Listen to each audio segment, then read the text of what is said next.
जैसे कि आप यहाँ पर देख पा रहे होंगे, मैं चने की दाल ली हूँ और ये चने की दाल भीगी हुई नहीं है, यानी कि फूली हुई नहीं है, बस अच्छे से धुल कर रखी हूँ। जैसे हमें चने की दाल की कोई भी रेसिपी बनानी होती है, पूड़ियाँ, पराठे या फिर पूरन पोली वगैरह, तो चने की दाल को फुलाना होता है। और अगर हम दाल को फुलाना भूल जाते हैं या फिर अचानक से फरमाइश होती है कि ये चीज़ें खानी है, तो दाल को फुलाने के लिए समय भी नहीं होता है। तो बस मैं यही टिप आपके साथ शेयर कर रही हूँ कि चने की दाल को अगर आप नहीं फुलाए हैं, आपको पूड़ियाँ या पराठे बनाने हैं, तो फिर कैसे बनाएंगे। तो बहुत ही आसान तरीका है, फटाफट आप चने की दाल को बिना फुलाए, बिना भिगाए पूड़ियाँ, पराठे या पूरन पोली वगैरह तैयार कर सकते हैं। इसके लिए गैस पर सबसे पहले चढ़ा देंगे प्रेशर कुकर। इसमें डाल देंगे थोड़ा सा तेल, जितना आप चने की दाल ले रहे हैं उसके हिसाब से सारी चीज़ों की मात्रा ऐड कीजिएगा। तेल के गर्म होने पर थोड़ा सा साबुत जीरा, थोड़ा सा साबुत काली मिर्च, 2 से 3 सूखी हुई मिर्च या तीखा जैसा आपको पसंद हो, 6 से 7 लहसुन की कलियां, 1 इंच अदरक का टुकड़ा और थोड़ा सा हींग पाउडर डालेंगे। आप जो चीज़ें जैसे डालती है उसके हिसाब से डाल दीजिए, जो चीज़ें नहीं पसंद है स्किप कर दीजिए। मतलब पूरी पराठे में आप जो चीज़ें ऐड करना चाहें कर सकती हैं। इस पर हमें कलर नहीं लाना है, बस एक बार चलाएंगे और इसमें ये धुली हुई चने की दाल डाल देंगे। अब इसमें कुछ मसाले डालेंगे, जैसे कि थोड़ा सा हल्दी पाउडर, थोड़ा सा धनिया पाउडर, साथ में डाल देंगे स्वाद अनुसार नमक और इसको 1 मिनट तक भून लेंगे। बहुत ज़्यादा भूनने की भी ज़रूरत नहीं है। आप अगर इस दाल को मिक्सी जार में नहीं पीसना चाहते हैं तो साबुत काली मिर्च के बजाय काली मिर्च पाउडर ले लीजिएगा और सूखी हुई लाल मिर्च के बजाय आप यहाँ पर लाल मिर्च का पाउडर ऐड कर लीजिएगा। क्योंकि मैं इस दाल को पीसूंगी, इसकी वजह से साबुत ही डाल दी हूँ। अब 1 मिनट के बाद पानी डालेंगे। पानी इसमें बहुत ज़्यादा नहीं डालना है, तो बस मैं जिस कटोरी से चने की दाल ली हूँ उसी से 1 कटोरी पानी डाल दी हूँ। कभी कभी दाल के ऊपर डिपेंड करता है, थोड़ा सा पानी कम या ज़्यादा भी लग सकता है। अब फ्लेम एकदम लो रखेंगे और लो फ्लेम पर ही 5 सीटी आने देंगे। 5 सीटी में ही दाल बहुत अच्छे से गल जाएगी। बस आपको ध्यान रखना है कि पानी बहुत कम नहीं होना चाहिए, नहीं तो दाल के जलने का डर होता है। 5 सीटी के बाद फ्लेम में ऑफ कर दी थी और देखिए प्रेशर अपने आप से निकल चुका है। और यहाँ पर हमारी चने की दाल देखिए बहुत अच्छे से गल चुकी है, ना तो भीगी हुई थी और ना ही फूली हुई थी। इसमें पानी भी बिल्कुल नहीं है, पानी का मेजरमेंट एकदम सही है। अगर प्रेशर कुकर में थोड़ा पानी होता तो मैं फ्लेम ऑन करके 1 से 2 मिनट तक इसको खुले में और पकने देती, तो पूरा दाल का पानी सूख जाता। तो यहाँ पर हमारी दाल देखिए बहुत अच्छे से गल चुकी है, बहुत अच्छे से मैश हो रही है। तो अगर आप सारी चीज़ें इसमें पाउडर डालेंगी तो आपको मिक्सी जार में इसको पीसने की भी ज़रूरत नहीं पड़ेगी। बस इसी तरह से मैश करके आप अपनी रेसिपी तैयार कर लीजिए।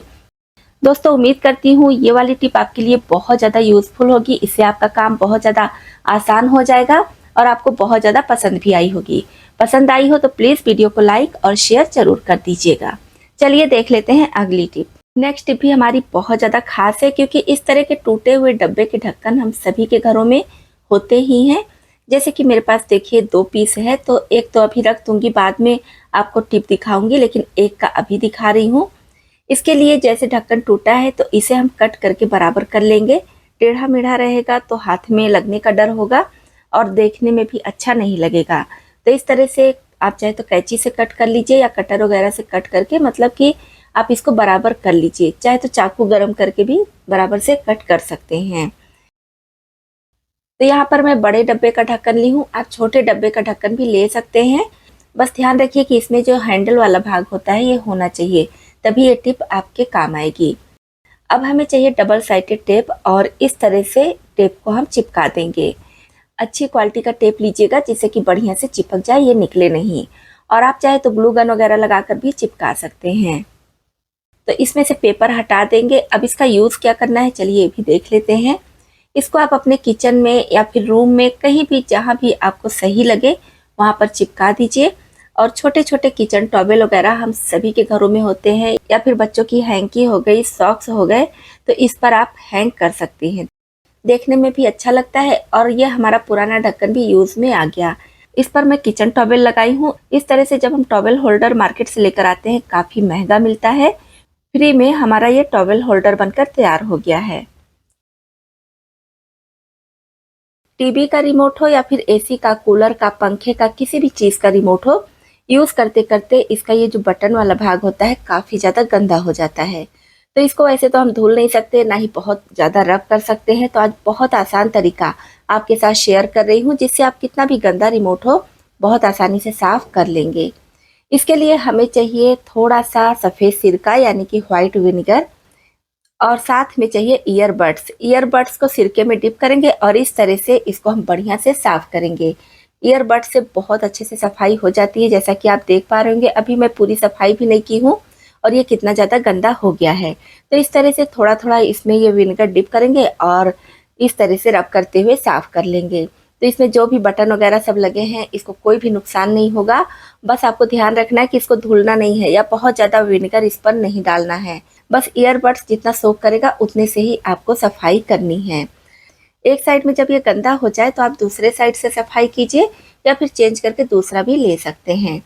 अब अगर आपका रिमोट बहुत ही ज़्यादा गंदा है तो आप चाहे तो विनेगर के साथ में थोड़ा सा बेकिंग सोडा यानी कि खाने वाला सोडा भी मिलाकर इससे सफाई कर सकते हैं। तो अच्छे से साफ करने के बाद इसको सूखे और साफ कपड़े से पोंछ लेंगे और लीजिए हमारा ये गंदा रिमोट एकदम नए जैसा चमक गया है। तो हमें चाहिए पुराना दिया और इसमें हम डाल देंगे शैम्पू। तो आप कोई भी शैम्पू ले लीजिए जो आपके घर में यूज़ होता हो। दिया में शैम्पू डालने के बाद 2 से 3 घंटे के लिए छोड़ देंगे। इससे क्या होगा कि दिया पूरा शैम्पू एब्जॉर्ब कर लेगा। थोड़ा बहुत अगर रहेगा तो कोई दिक्कत नहीं है। अब हम सभी के घरों में लोहे के तवे का यूज़ होता ही है और यूज़ करते करते ये तवा बहुत ज़्यादा गंदा हो जाता है, बहुत ज़्यादा काला हो जाता है। तो इसको साफ करने में भी बहुत ज़्यादा मेहनत लगती है। जैसे कि ये तवा आप देख पा रहे होंगे, इस पे मैं पराठे बनाई हूँ, रोटियां बनाई हूँ और तवा काफ़ी ज़्यादा काला हो चुका है, आपको दिख भी रहा होगा। तो इस तवे को हम साफ करेंगे इस दिए से। तवा अभी ठंडा हो चुका है, हमें यहाँ पर थोड़ा सा गर्म तवा चाहिए।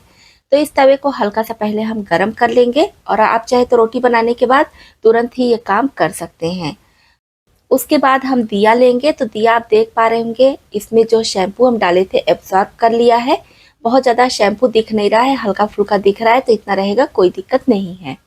इसमें हम थोड़ा सा व्हाइट विनेगर यानी कि चाइनीज सिरका डाल देंगे और इसी के साथ में थोड़ा सा नींबू का रस निचोड़ देंगे।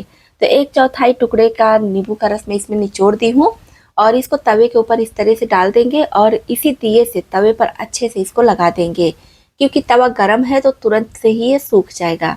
तो इसको लगाने के बाद अब इसमें थोड़ा सा पानी डालेंगे। बहुत ज़्यादा पानी एक साथ नहीं डालिएगा, ज़रूरत के हिसाब से थोड़ा थोड़ा पानी आपको डालना है और दिए से तवे को रब करते रहना है। अलग से आपको ना तो बर्तन धुलने वाला लिक्विड जेल लेना है, ना ही किसी तरह का सोप वगैरह यूज़ करना है, ना वॉशिंग पाउडर यूज़ करना है। बस शैम्पू और दिए से ये तवा बहुत बढ़िया साफ़ हो जाएगा। इस तरह से आपको रब करते रहना है। तो इसके नीचे मैं मोटा कपड़ा रखती हूँ, क्योंकि बहुत ज़्यादा आवाज़ हो रही थी और तवा खिसक भी रहा था। तो जो भी इसमें चिकनाई लगी रहती है या ज़्यादा दिन यूज़ करने से भी तवा बहुत ज़्यादा गंदा हो जाता है। तो बस इस दिए से बहुत आसानी से आप साफ़ कर सकते हैं।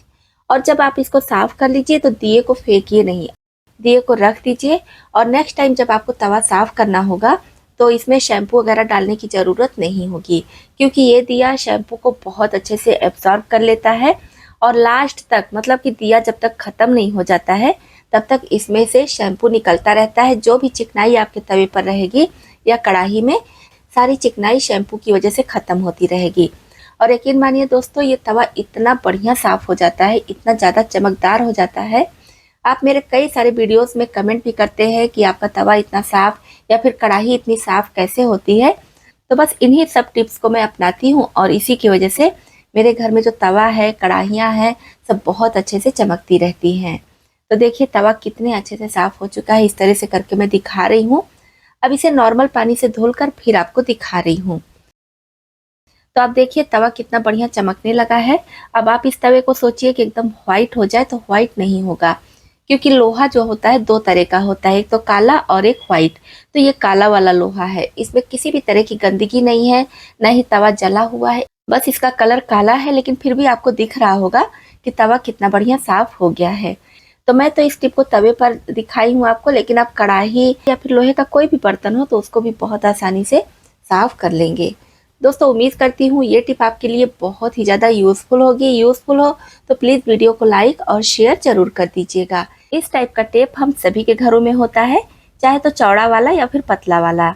तो क्या होता है, यूज़ करने के बाद इसको हम ऐसे ही रख देते हैं, तो नेक्स्ट टाइम फिर से जब ज़रूरत पड़ती है तो इसका जो सिरा होता है वो मिलता नहीं है। इसमें हमारा काफ़ी ज़्यादा समय चला जाता है और हमें झल्लाहट भी होती है, क्योंकि अगर हम जल्दी में होते हैं तो इसको निकालना चाहते हैं तो और भी नहीं निकलता है। तो क्या कीजिए, बस आप छोटी सी टिप अपनाइए। जैसे कि अगर ये मिल जा रहा है खोजने से कि कहाँ है, तो मिल जाए तो इसको आप निकाल लीजिए। उसके बाद खराब हुए भाग को कट कर दीजिए और फिर इसको यहाँ से इस तरह से फोल्ड कर लीजिए, जैसे आप वीडियो में देख पा रहे होंगे। फिर जब आप इसको इस तरह से रखेंगे तो बिल्कुल भी नहीं चिपकेगा। नेक्स्ट टाइम जब आपको ज़रूरत होगी तो बहुत आसानी से आप इसको निकाल कर यूज़ कर सकते हैं। छोटी सी टिप है लेकिन बहुत ही काम की टिप है, आप इसको अपना सकते हैं। तो इस तरह के पीतल और तांबे के बर्तन आपके भी पूजा घर में या फिर किचन में भी होंगे, जो काफ़ी ज़्यादा काले हो गए होंगे, काफ़ी दिनों से रखे होंगे और जिनको साफ़ करना भी काफ़ी ज़्यादा मुश्किल होगा। वैसे तो मार्केट में इन बर्तनों को साफ़ करने के लिए कई सारे केमिकल आते हैं, तो आप चाहे तो उसे साफ़ कर सकते हैं। लेकिन आज हम बहुत आसान तरीके से मार्केट से बिना कुछ लाए, यानी कि घर में जो चीज़ें आपके रखी हुई हैं, बस उन्हीं चीज़ों से इन बर्तनों को एकदम नए के जैसा चमकाएंगे, वो भी बहुत कम मेहनत में। ना रगड़ने की ज़रूरत पड़ेगी और ना ही घंटों मेहनत करने की। और बिल्कुल नई ट्रिक है, वीडियो पूरा ज़रूर देखिएगा, रिजल्ट देखकर आप हैरान हो जाएंगे। आज से पहले ये ट्रिक कभी नहीं देखे होंगे। तो आप यहाँ पर देख पा रहे होंगे, मैं पीतल की थाली ली हूँ, पूजा की थाली है। ये थाली काफ़ी ज़्यादा गंदी हो चुकी है, जैसा कि आप देख पा रहे होंगे। साथ ही साथ तांबे का लोटा भी है। यहाँ पर आप पीतल, तांबे, लोहे, स्टील या फिर एल्यूमिनियम का बर्तन भी इस ट्रिक से साफ कर सकते हैं। इसमें आपको ज़्यादा मेहनत करने की भी ज़रूरत नहीं पड़ेगी। बहुत कम मेहनत में आपके किसी भी तरह के बर्तन हो बहुत बढ़िया से चमक जाएंगे। इसके लिए आप यहाँ पर देख पा रहे होंगे, मैं यहाँ पर ली हूँ गमले की मिट्टी, क्योंकि हम पूजा का बर्तन धुल रहे हैं। तो पूजा का हो या फिर कोई भी बर्तन हो, मिट्टी आप साफ सुथरी जगह से ही लीजिएगा। कोशिश कीजिए कि गमले वगैरह का या फिर अपनी क्यारी का मिट्टी लीजिए तो ज़्यादा अच्छा होगा। अब इसमें डाल देंगे थोड़ा सा शैम्पू। कोई भी शैम्पू आप ले लीजिए जो आपके घर में यूज़ होता हो। मिट्टी के हिसाब से शैम्पू की मात्रा कम ज़्यादा आपको करना रहेगा। मैं यहाँ पर लगभग 1 छोटा चम्मच के करीब मिट्टी ली हूँ और आधा छोटा चम्मच के करीब इसमें शैम्पू डाल दी हूँ। इसमें शैम्पू डालने से क्या होगा कि आपका बर्तन कितना भी ज़्यादा चिकनाई वाला हो, बहुत आसानी से साफ़ हो जाएगा। अलग से आपको वॉशिंग पाउडर, साबुन वगैरह कुछ भी डालने की ज़रूरत नहीं पड़ेगी। अब इसमें डाल देंगे व्हाइट विनेगर, यानी कि चाइनीज़ सिरका, जो हम चाउमीन वगैरह में डालते हैं, वही सिरका हमें यहाँ पर चाहिए। तो बहुत ज़्यादा नहीं डालना है, बस मिट्टी का पेस्ट बन जाए उतना सिरका हमें इसमें डालना है। इसके लिए हम लेंगे नया ब्रश, क्योंकि पूजा का बर्तन है तो इसमें यूज़ किया हुआ ब्रश आप नहीं लगाइएगा, नया ब्रश ही लीजिएगा। मार्केट में बहुत सस्ते सस्ते ब्रश आते हैं, तो आप कोई भी ले लीजिए, या तो फिर पेस्ट के साथ भी जो ब्रश आता है आप उसको रख दीजिए, इन सब सफाई के लिए यूज़ कीजिए। तो बस यहाँ पर आप देख पा रहे हैं इसका पेस्ट जैसा तैयार हो गया है। अब पहले मैं इसको लोटे में लगा रही हूँ। तांबे का लोटा आप देख पा रहे हैं कितना ज़्यादा गंदा हो गया है, काला पड़ गया है। तो अभी आप इसको देख लीजिए, बाद में इसका रिजल्ट आप देखकर हैरान हो जाएंगे। इस मिट्टी के लेप को इस लोटे में अच्छे से लगा देंगे। इसको रब करने की अभी ज़रूरत नहीं है, बस एक कोटिंग मिट्टी की हो जाए उतना ही लगाएंगे। अभी मैं मिट्टी लगा ही रही हूँ और आप देख पा रहे होंगे जहाँ जहाँ मिट्टी लगी है वहाँ का लोटा अभी से चमकने लगा है, जबकि हम अभी पूरी तरह से मिट्टी भी नहीं लगाए हैं और इसे रब वगैरह भी नहीं किए हैं। तो इसी तरह से इस पीतल के प्लेट में भी हम मिट्टी लगा देंगे। पीतल या तांबे का बर्तन वैसे भी आप पर डे यूज़ कीजिए, पर डे ये काले हो ही जाते हैं। तो इस तरह के बर्तन हो या फिर इससे भी ज़्यादा गंदे बर्तन हो, इससे भी ज़्यादा काले बर्तन हो, उसको भी बहुत आसानी से आप साफ़ कर सकते हैं। प्लेट में भी अच्छे से लगा देंगे और इसको रखने की ज़रूरत नहीं है, तुरंत के तुरंत आप इसको रब कर दीजिए और अच्छे से धुलकर हटा दीजिए। अब इस लोटे को हल्के हाथ से रब करेंगे और देखेंगे एकदम बढ़िया से ये चमक जाता है। तो ये जो मिट्टी है ये गमले वाली है, तो इसमें थोड़ा सा बालू भी मिक्स होता है, इसकी वजह से ये बहुत बढ़िया से रब हो जाता है। अलग से आपको ना तो स्क्रबर लेने की ज़रूरत पड़ेगी और ना ही कुछ और, बस हाथ से इस तरह से रब कर सकते हैं। और अगर आप बड़े बड़े बर्तन धुल रहे हैं तो उसको आप चाहे तो स्क्रबर से धुल लीजिएगा। पूरे लोटे को हम हल्के हाथ से रब करेंगे, अंदर बाहर से बढ़िया से साफ कर लेंगे और कुछ सेकंड में ही देखेंगे कि लोटा बहुत बढ़िया चमक गया है, जैसा कि आप देख पा रहे होंगे। तो अभी हम इसको रख देंगे साइड में और इसी तरह से प्लेट को भी रब करते हुए साफ कर लेंगे। अब जैसे कि आप देख पा रहेंगे ये प्लेट डिज़ाइनर है, इसमें नक्काशी बनी हुई है। तो इसका जो नक्काशी होता है यहाँ पर काफ़ी ज़्यादा गंदगी जमा हो जाती है, तो इसको साफ़ करना काफ़ी ज़्यादा मुश्किल होता है। तो ब्रश से हम अच्छी तरह से रब करते हुए जितनी भी नक्काशी है सबको बढ़िया से साफ़ करेंगे, जिससे कि ये प्लेट भी बहुत अच्छे से चमक जाएगा। और यहाँ पर आप पूजा का दिया वगैरह भी साफ़ करेंगे तो भी बहुत आसानी से साफ़ हो जाएगा, क्योंकि उसमें चिकनाई लगी होती है, तो अलग से आपको उसमें भी साबुन या सर्फ वगैरह लेने की ज़रूरत नहीं पड़ेगी। तो दोस्तों आप देखें ही बहुत कम मेहनत में, बहुत कम समय में हमारा ये बर्तन साफ़ हो चुका है। तो इसको देखिए मैं सिर्फ नॉर्मल पानी से ही धुलकर दिखा रही हूँ, और आप देख पा रहे होंगे तांबे का लोटा कितना बढ़िया चमक चुका है। इसी तरह से हमारी ये पीतल की थाली भी बहुत अच्छे से चमक चुकी है। तो आप देखे ही हैं पूजा की थाली और ये लोटा पहले कितना ज़्यादा गंदा था, और अभी देखिए कितना बढ़िया चमक चुका है। तांबे, पीतल या फिर लोहे के बर्तन को आप किसी भी तरीके से धुलिए, लेकिन धुलने के बाद बस एक छोटा सा काम जरूर कीजिए, क्योंकि अगर आप इसको ऐसे ही रख देंगे तो फिर से इसमें दाग धब्बे पड़ जाते हैं। लीजिए कोई सूखा और साफ कपड़ा, सूती कपड़ा हो तो ज़्यादा अच्छा है। इसको अच्छी तरह से पोंछ दीजिए, इसमें जितना भी पानी लगा है सारे पानी को सुखा दीजिए, क्योंकि इसमें जो पानी की बूंदें लगी होती है तो वही बर्तन को काला कर देती हैं। इस तरह से बढ़िया से इसका सारा पानी सुखा लेंगे, एकदम नए जैसे चमकते रहेंगे काफ़ी लंबे समय तक।